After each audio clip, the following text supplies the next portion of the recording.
Good evening. Thanks for joining us tonight. The Appleton Area School District Board of Education has approved new zoning changes following the decision to repurpose Columbus Elementary School at the previous meeting.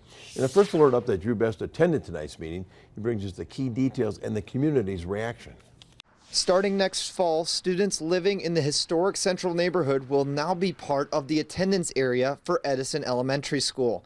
This includes the current Columbus Elementary School population, as well as students from Franklin Elementary that live south of Wisconsin Avenue and Dunlap students who live east of Richmond Street.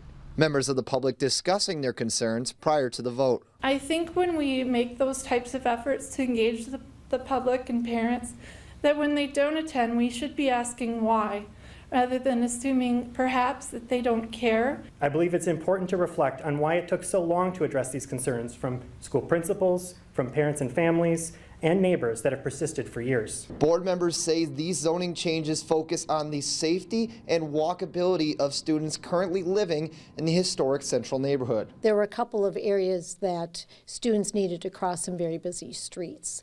And so as long as we were looking to move the Columbus attendance boundaries, we looked at those two areas that also seemed to make sense. Appleton Superintendent Greg Harches says despite adding a large amount of students to Edison's boundary, the school is still expected to be in the bottom half of student population numbers among all their elementary schools. We've had some shifts in our enrollment where there's now more room at Edison, and so we're able to solve this challenge that has affects us for many years. Affected families will still have the option for school of choice within the Appleton Area School District. Harches says the district will begin looking into hiring additional staff for Edison after school of choice enrollment closes in late February.